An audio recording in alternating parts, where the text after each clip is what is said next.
Attention home buyers at investors, kung naghahanap ka ng malaking bahay sa Cavite na sobrang bagsak presyo, makinig ka dito dahil bidding na today, December 15 at 2 p.m. Bank foreclosed property, single attached, inner lot, as is where is, 40% to 50% below market value. Location, Barangay Pandan, Tanza, Cavite. Tahimik na area, accessible at perfect para sa pamilya or rental investment. Property details, lot area 160 square meter, floor area 80 square meter, 3 bedrooms, 2 toilet and bath, 1 to 2 car garage. Malaki ang lote, bihira na to sa presyo na ganito. Starting bidding price, 3,296,000.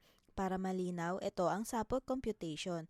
10% down payment, 329,600.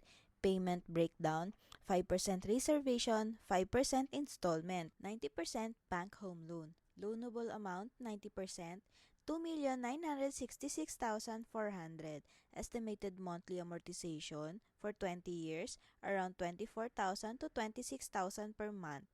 Mas mura pa minsan kaysa mag-rent ng maliit na bahay. Bank fees at transfer of title not yet included. Important reminders, cash or bank financing. Mode of payment, PDC or manager's check. As is where is basis. Bidding today, December 15 at 2 p.m. Meaning, pag lumipas ang oras na yan at may mataas na bidder, tapos na ang chance mo. Good news, we offer house tour assistance at step-by-step guidance kung paano sumali sa bidding. Legit, safe at kasama ka hanggang matapos ang proseso. Message us now, huwag na maghintay. Unahan lang to, isang unit lang, maraming may gusto. PM now before 2 p.m. today.